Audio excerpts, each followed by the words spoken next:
Hey, this is Chris Spiker. I'm Aaron Goldstein. We are here with our second guest, the mayor of Palmdale, Steve Hofbauer. Hey, welcome, Mr. Mayor. Hi guys. Thank you for coming in, Steve. It was nice to have you invite me. Nice, I like that. Yeah. That's what it's all about. Yes, sir. Congratulations. Thanks. And you said this is what you do in your spare time.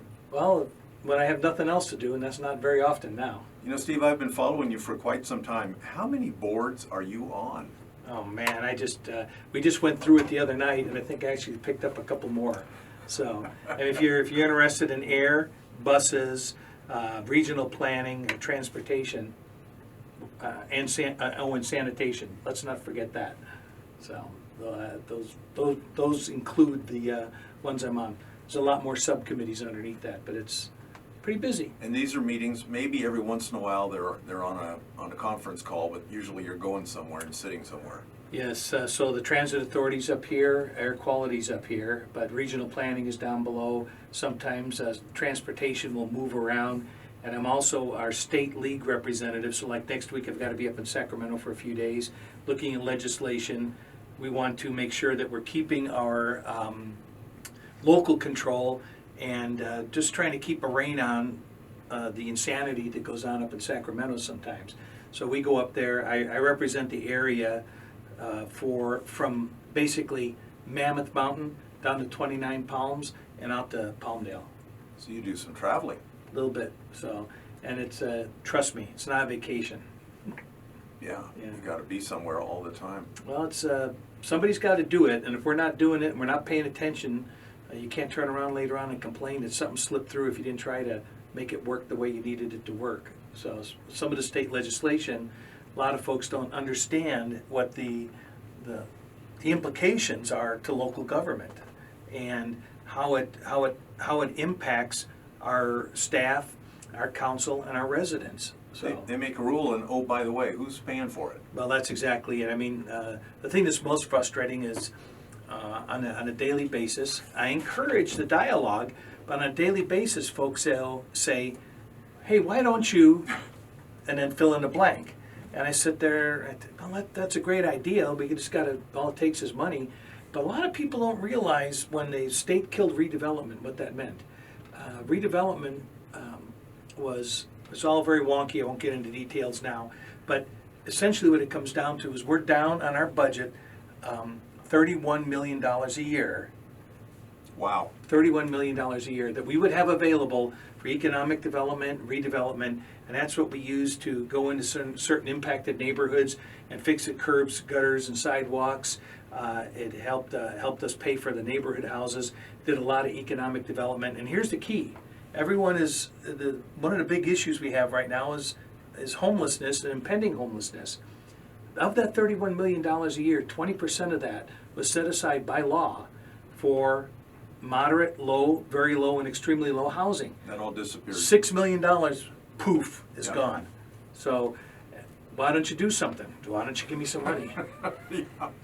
So we're working with it, though. We're getting some funding through the county, and we put quite a bit of funding through the CDBG, which is Community Development Block Grant. But that's a federal program, and oh, that's right, they're not working right now. So Yeah. So it gives you some extra time since they're not working. yeah, no, we're still trying to chase them. I admire how you gave a presentation to the AV Hispanic Chamber of Commerce, and I admire how people ask those obvious questions that you get asked a lot. It's not obvious to the average guy, though, and it takes a lot of work on our part to learn some of these ins and outs. And now that I've changed seats, I'm amazed at how much more I'm having to learn. It's an ongoing process. So you're okay with those questions because Absolutely, because you know what? You're going to ask the question that perhaps as Aaron wants to ask, but you know, we know how shy he is, and Yeah. he might not ask it. So that's important. But he'll talk. He or a citizen will talk about it. Yeah, Better to ask, get it off your chest. Exactly. I had a young lady that came in, and I brought in a staff member with me today, and we spent 2 hours in there just talking about things like the federal impact and what are we doing to help our college graduates get jobs and housing and careers in the future here in the AV. That was an outstanding conversation, and you know the coolest thing was, in the course of this conversation, she says, "Yeah, they changed that bus route so we have that connection between the college campuses." I said, "I fought for that for a couple of years. Thank you for telling me that." Yeah. So that was very cool when somebody comes up and everybody will shoot at you, and you know what? They get a big target on me now. But it's not a problem because if I don't have the answer, I might have somebody's phone number that might have the answer. You might have a target, but you're accessible. You're on social media. Yes, much to the chagrin of the city attorney at times, but Gotcha. yeah. Because I couldn't just get on my laptop and talk to the mayor of any other city. So you Usually, may have to change that. You may have to tighten that up a little bit. nah, you know what? And I told the staff this that I don't. I respond to my own emails. If I don't have the answer, what I try to do is have a staff member provide me the answer, because if you send me a question, I just send it over to some staff guy, and that staff guy responds to you. I still don't know the answer, So I try to engage that because, again, I don't know everything, but I would certainly hope that I know the right guy to call. Well, we really appreciate your excitement. Well, it's very exciting. It's a change of pace. My wife is really excited about having to drive me everywhere now. So And taking a picture of everything you eat. yeah, well, that's it too. But when I get the yeah, well, you know what? I try to promote the local restaurants. Right. So when I go someplace, we'll go to a local place and we'll have something. And if it's good and we like it. Mhm. I like yesterday, I was at a local place, and I called the manager out, and I said, you did a really good job, and this chicken was good, it's really tasty, and you keeping the place tidy. He said, well, thanks a lot. And then I gave him my card. So, and I don't do that. That drives people nuts sometimes. Sometimes the sheriff captain says, Steve, you need to tell the deputies who you are. No, I don't.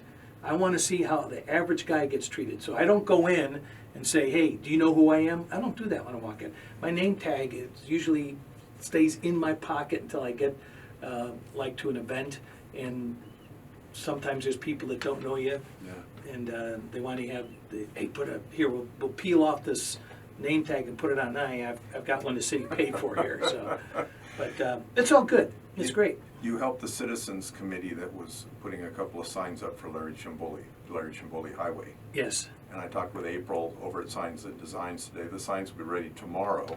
So maybe there's a little photo op in the next week or two. Oh, that'd be great. Of, Yeah, you and that's We outstanding. had a couple of small signs made that we're going to give to the major donors in that. And that's great because we've got on February 18th, I'm going to have all the cities coming in. I'm going to have the League of Cities rep there, and we'll be able to provide one to them at that time. That'd be great. It's so important to say thank you. Well, if you don't say thank you, it's real tough to put your hand out again later. So we've just warmed them up for the next time. Well, that's pretty much it, yeah. And then another It's about project- partnerships, you know? It is about partnerships. And what you do in the region is so important to the region.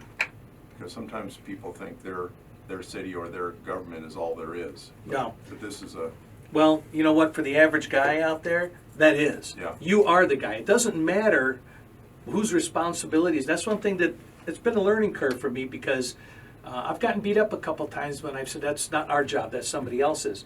Now I'm saying, you know what? I'm going to find out who the guy is for you now because it's got to be somebody. And Chuck Bostwick over at the supervisor's office, I'm burning up his phone. Yeah. And we had a meeting with Katie Hill last week. Got to establish a rapport there. People can be on opposite ends of a spectrum. People can have differences of opinion. But one of the things that I learned early on is that 80% of the things out there we all agree on. right. It's that 10% on each side that we tend to focus on, and we spend so much time fighting about the stuff that the people don't want us fighting about. They want us to work on stuff. Figure it out, move forward, find the achievable, and move on. Yeah. So that's all this bickering. It takes up too much time. I don't have time for that. And you want to go home at the end of the day going, that was a good day. Well, you know what? Most days are good. Yeah. Some are better. Gotcha. I like it. Yeah. And pretty soon we're going to get you out to the Armagosa Creek project. Oh man, that's fabulous. Anybody going down Elizabeth Lake Road, take a look off to the north there. and you'll see all the tractors are starting to move the dirt to make that work. That is going to be such an incredible amenity for the community out there with the interpretive trails and the ponds, and you're going to see more wildlife out there than you ever saw in your life. But when we get ready to do that shoot with you for AV Nice or for the city of Palmdale, you want a drone. Well, yeah, so I think That'd we be know a better. couple of guys that have some drones. We know some guys that Yeah. are doing it legally and by the book. That's right. Which Yep. helps. Yep, it's great stuff. Like I say, if you drive by there, take a look out. It's going to be amazing. It's going to be a real highlight. It's going to be a regional draw for that thing out there once it gets completed. And like I say, they're moving dirt right now.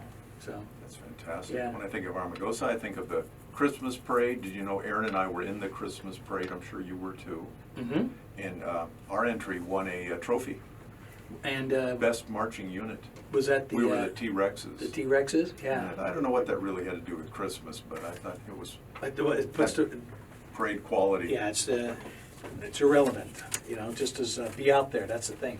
So. Every time I see you, you're out with your lovely wife Barbara, so Yep, and quite often, I tell people that family is really important.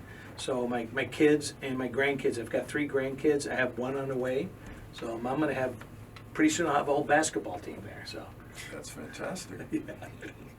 And so what's for the new year? You got 1 minute. I Tell got- us what's in. You know what, just hang on, the airport is coming. We're doing the EIR on that, stand by. We just got back from an overnight flight, spent the day, an overnight flight back to Florida to look at the Brightline trains. Look up brightlinetrains.com. It's amazing what they're doing. It's like a 4-star hotel. It's not like a bus depot. It is outstanding, and that's the one that's going to go from Vegas to Victorville with a spur coming to Palmdale. Steve Hofbauer, City of Palmdale, the mayor. We'll have you back. Thank you. I thank you for having me. It was nice being here. You bet.